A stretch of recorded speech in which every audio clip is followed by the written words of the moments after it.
In part number 7, beta, we learn about the other tribes of India. Apart from above, Mongoloid, Alpine, Dinaric and Amnoid tribes were also there in India.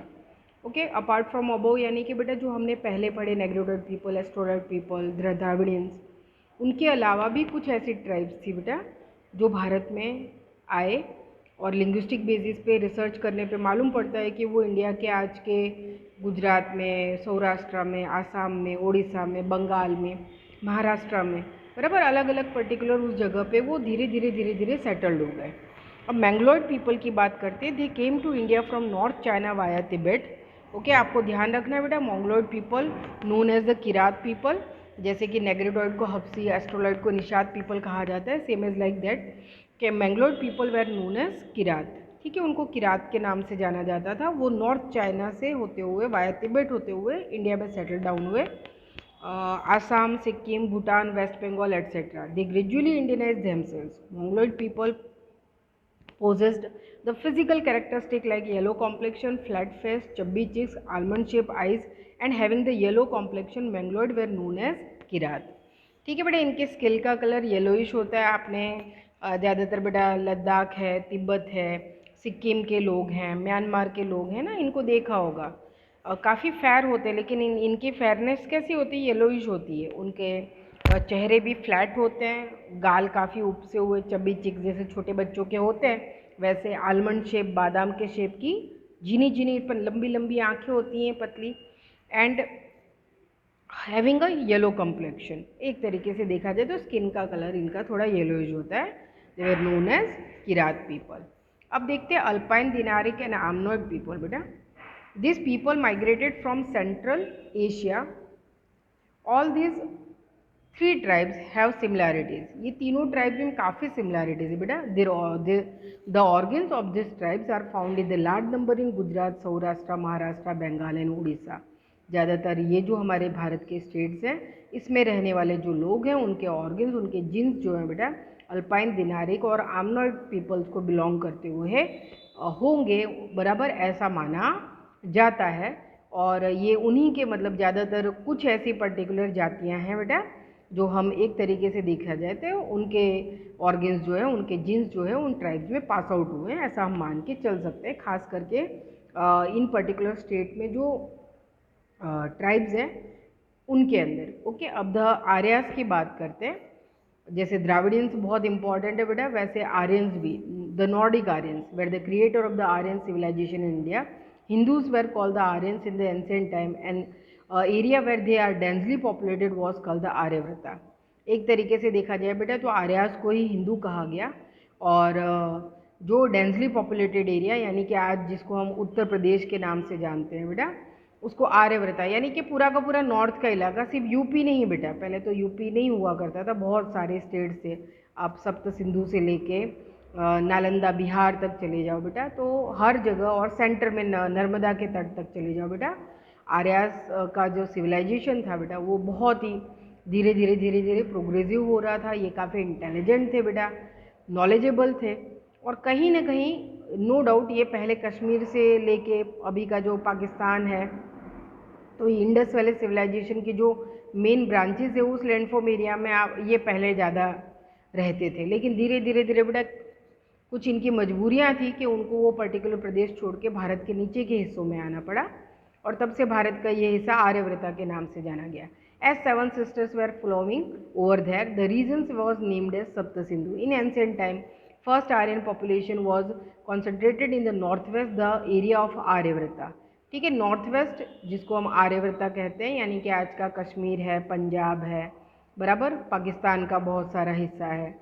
तो जो सप्त सिंधु की जो सातों नदियां हैं बेटा, रावी, चिनाब, झेलम, सतलज, सिंधु, बराबर, इवन सरस्वती भी उनका ही हिस्सा थी, लेकिन वो लुप्त हो गई कच्छ में आते आते, बराबर। तो हम देख सकते हैं वहाँ पे सरस्वती के किनारे पे रहने वाले ब्राह्मण जो थे उनको सारस्वत कहा जाता था। आज आप गोवा, वेस्टर्न घाट की तरफ चले जाओ तो यही सारस्वत ब्राह्मण आपको देखने को मिलेंगे। Mithila in the east, the south in the spread into Vindhyachal during the वैदिक पीरियड। बराबर, वैदिक एरा के टाइम पीरियड में बेटा विंध्याचल रेंजेस तक धीरे धीरे ये फैलते चले गए। They were more advance people than any other contemporary tribes.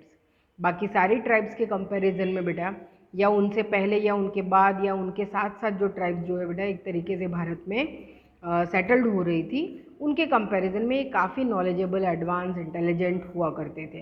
This vast land was recognise with the various name as Bharat Bhumi, Bharat Khanda and Bharatvarsha etcetera after the name of king Arya Bharat और भरत कुल tribe.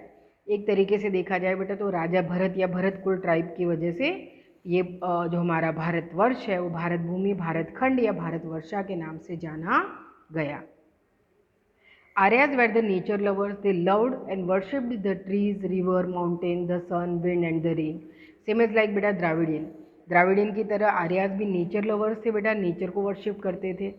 They had compose the hymns for praying for the various natural elements. जैसे Dravidians बेटा उनके worshipping के time पे धूप, आरती, दीप का उपयोग करते थे बेटा, यूज़ करते थे, वैसे ही आर्यास जो है बेटा उन्होंने बहुत सारे यमन्स रिचार्ज को कंपोज किया था ना, जिनको हम अलग अलग स्तुति, श्लोक और वर्सेस के रूप में आज देखते हैं. 2 लाइन के सेट्स होते हैं बेटा जिनको बोला जाता है पूजा पाठ के समय, और द्राविडियन ने कम्प्लीटली इन रिचार्ज को एक्सेप्ट किया था बेटा आर्यास से. In due course of time some religious ceremonies like recitation of Vedas, performing the yajna and other activities became prevalent in India. इनके समय पे बेटा भारत के अंदर जो है वैदिक एरा में यज्ञों का बेटा अनुष्ठान जो है, संकल्प जो है, ये धीरे धीरे बेटा ये जो है हमारे संस्कारों में और भी बढ़ता चला गया. There was a fine amalgamation of those tribes with their specific style of living and harmonious culture was formed with gave India's glorious and prosperous heritage. This foreigners and Indian tribes amalgamate in such a way over a long period of time that they lost their individual identity through the intercaste marriages. जो Indian tribes थी बेटा जैसे कि द्राविडियंस हैं, आर्याज हैं, और लेकिन जो बहुत दूर से आई हुई ट्राइब्स थी बेटा अल्पाइन, दिनारिक, आमनॉइड, नेग्रोज बराबर, एस्ट्रोलॉइड, ये सभी ट्राइब्स का एक ऐसा एमलगेशन बेटा इस भारत भूमि के ऊपर हुआ कि आज हम इसमें से किसी की भी पहचान अलग तरीके से नहीं कर सकते हैं. ओके, और हमारा इंडिया का ये मल्टी कल्चर बना जो 5000 ईयर्स अगो पहले, क्योंकि ये सारी की सारी ट्राइब्स बेटा 5000 to 6000 ईयर्स अगो पहले इंडिया में आई और सेटल्ड हो गई, और इसी से भारत बना. ओके, तो आज इनके बीच में बेटा कोई जिस तरीके से इंटरकास्ट मैरिजेज हुए बेटा, तो इनके फैमिली में जो परंपराएं हैं, जो रिवाज हैं, कस्टम्स हैं, रिचुअल्स हैं बेटा, वो एक दूसरे को ने एडॉप्ट किए बराबर, उनको फॉलो करने लगे. Outsider in the local people were greatly influenced by language, script, name and religion belief. जो बाहर के लोग हैं बेटा वो भारत के भाषा जो है, उसके स्क्रिप्ट, उसके धार्मिक जो बेटा उसकी मान्यता है उससे काफ़ी इन्फ्लुएंस हुए, और उन्होंने बिल्कुल जैसे वो उनके ही रिवाज हैं उस तरीके से अपना लिया. इसीलिए आज हम भारत में रहने वाले किसी भी मतलब ट्राइब्स को ऐसे अलग से आइडेंटिफाई नहीं कर सकते कि नहीं इनका पहले का तरीका पुराना रहा होगा, क्योंकि हम अगर 5000-6000 साल पुराने भारत की बात करें बेटा तो ये सभी भारत भूमि का हिस्सा थे बराबर, यानी इन सभी ने मिलकर भारत को बनाया, हम ऐसा मान सकते हैं. These tribes played a vital role in Indianizing these foreigners since ancient times. A composite culture has been created in India.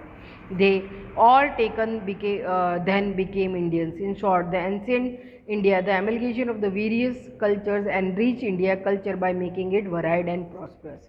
और कहीं ना कहीं बेटा ये सभी जो ट्राइब्स हैं बेटा, जातियाँ जो हैं जिनकी अलग अलग भाषाएँ थी बराबर, इनमें अलग अलग तरीके के बेटा स्किल्स थे, और इसी ने कहीं ना कहीं इंडिया का ये मल्टी कल्चर, प्रॉस्परस और वाइड कल्चर जो है डेवलप किया. अब चैप्टर का जो लास्ट पॉइंट है बेटा preservation and conservation of heritage, उसमें आपको ये जो 3 स्टेप्स हैं और जो आर्टिकल 51A की बात हुई है बेटा, इसको आपको बहुत ध्यान से समझकर याद रखना है. अक्सर आपको ये स्टेप्स पूछे जाते हैं. Each aspects of the Indian heritage made India eye catching, picturise and the attractive.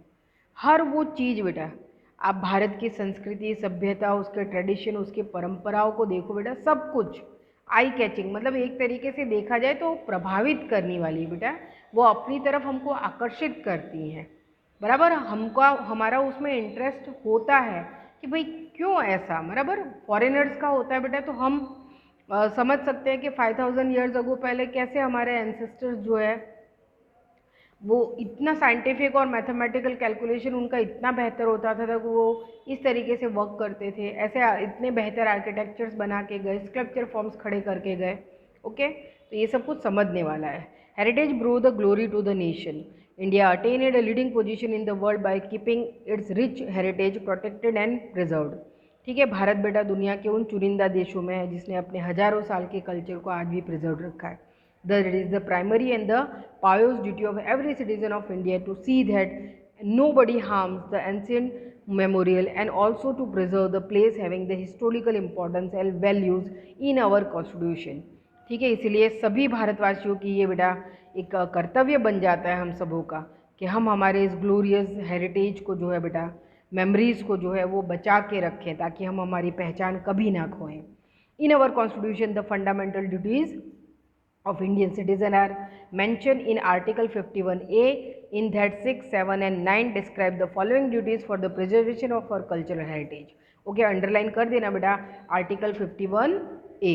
Okay, जिसमें हम देख सकते हैं 6, 7 and 9 describe the following duties for preservation. बराबर, यहाँ पे एक्चुअली मेरे अभी इस समय पेंसिल दिख नहीं रही है बेटा, मैंने उसको पहले से ऑन नहीं किया, पर आप आर्टिकल 51A बराबर आपको यहाँ पे क्लियरली दिख रहा है, इसको अंडरलाइन कर लेंगे आप. 6, 7 एंड 9 इसको आपको भूलना नहीं है बेटा. उसके बाद आपको ये नीचे के जो रेड डॉट वाले 3 स्टेप्स हैं बेटा, ड्यूटीज़ है हमारी, उनको ध्यान रखना है कि to understand the importance of our harmonious culture prosperity and to preserve it. हमको हमेशा अपनी समझ को बेटा और उसके महत्व को बनाए रखना है बेटा, क्योंकि बहुत कम ऐसे देश हैं बेटा जिनके पास आज उनके कल्चर की संस्कृति सभ्यता की इतनी हज़ारों साल पुरानी चीज़ें इतने अच्छे तरीके से आज भी प्रिजर्व हैं. तो हमारा भी कर्तव्य बनता है कि अगर हमारे एंसेस्टर हमारे पूर्वज दे कर गए, ऐसा कुछ बना के गए बेटा जो आज के समय में भी बनाना कहीं ना कहीं कुछ जगहों पे इम्पॉसिबल जैसा है, तो हमें दुनिया को बताना ही चाहिए. Maintain the forest, tank, river, ponds and wild animals and birds along with maintaining the natural environment and to show the compassion for all the living creatures. कहीं ना कहीं हमको हमारे जंगल बेटा, water bodies area, wild animals हैं, birds हैं, क्योंकि ये देश सिर्फ हमारा नहीं है, उनका भी है. हम इन सभी के लिए हमको एक तरीके से हमारे अंदर कंपैशन, दया का भाव होना चाहिए, नेचर के प्रति लगाव होना चाहिए सभी क्रिएचर्स के लिए. बराबर, the protection of the public property and giving of the violence are also included in it. ठीक है, कहीं ना कहीं देखा जाए तो जो प्रोटेक्शन है पब्लिक प्रॉपर्टीज़ का है ना, सरकार हमारे लिए खड़ी करती है बेटा, तो उनको बचा के रखना बेटा. और कहीं ना कहीं देखा जाए तो हमेशा हमको जो है बेटा वायलेंस को, हिंसा को त्याग देना चाहिए, चाहे वो महावीर स्वामी हो, भगवान बुद्ध हो बेटा, महात्मा गांधी हो. बराबर, लेकिन ये भारत के कल्चर में तो हजारों साल से है बेटा. ये तो राजा राम के समय में भी था. राम भी बेटा हथियार तभी उठाते थे जब सामने वाला बिल्कुल उनको मजबूर कर देता था कि कोई रास्ता ही नहीं बचा है. बराबर, क्योंकि ये हमारे लिए समझने वाली बात है कि हमारा इंडियन कल्चर हमेशा पीस को बेटा, शांति में मानता है, वो कभी भी लड़ने में नहीं मानता था. भारत एक ऐसा देश है दुनिया का बेटा जिसने कभी भी किसी दूसरे देश पे आक्रमण नहीं किया. ओके, किसी दूसरे देश के सिविलाइजेशन को, उसके कल्चर को खंडित नहीं किया. हाँ, हजारों लोग हमारे देश में ज़रूर आते चले गए. अब देखो, the nature has created beautiful landscape, we should maintain the purity, sensitivity and the beauty of this places considering to be our moral duty. इन सभी के प्रति बेटा एक तरीके से हमको इनसे जुड़ना पड़ेगा बेटा, हमारे इमोशंस इनके साथ जोड़ने पड़ेंगे. अगर हम इनकी इम्पोर्टेंस को आज नहीं समझे बेटा तो शायद आने वाले वक्त में जो नेक्स्ट जनरेशन है बेटा वो कभी जान भी नहीं पाएगी कि इंडिया इतना रिच और प्रॉस्परस कंट्री हुआ करता था. The Indian heritage is an outcome of the development of the people of India over a long period of time. Nature has generously donated abundant prosperity to India. India achieved invaluable opportunities in all the fields of gradual development due to India's peculiar natural structure. Bharat को बेटा प्रकृति ने Akut मात्रा में बहुत कुछ दिया है, और भारत की ये जो भव्यता है, उसकी जो रिचनेस है, उसकी जो प्रॉस्पेरिटी है, कहीं ना कहीं उसके डेवलप होने का रीज़न भी यही थे. In this way, the Indian heritage is a result of the development of the people of India in the social, economical, political and cultural fields over centuries. तो आज हम देख सकते हैं बेटा कि कितने सेंचुरीज बीतती चली जा रही हैं, लेकिन बहुत कुछ ऐसा है बेटा आज भी वो वैसे ही चट्टान की तरह खड़ा है, जो ये बताता है कि भारत के पास कितना नॉलेज था, भारत के पास कितना आर्ट है, कितना मतलब एक तरीके से हुनर है. बराबर, हमारा स्किल वर्क, हमारी इंटेलिजेंसी, हमारा साइंस किस हद तक आज से हजारों साल पहले भी डेवलप था. ओके, तो यहाँ पे हमारा चैप्टर 1 एक तरीके से हमारे हिस्ट्री का पूरा इंट्रोडक्शन था बेटा। ये चैप्टर एक तरीके से परिचय था बेटा। अब आने वाले सारे चैप्टर्स में अब जितना हम इसमें छोटे छोटे पॉइंट्स में देख गए हैं उसको हम अब डिटेलेड पढ़ेंगे। Okay, thank you.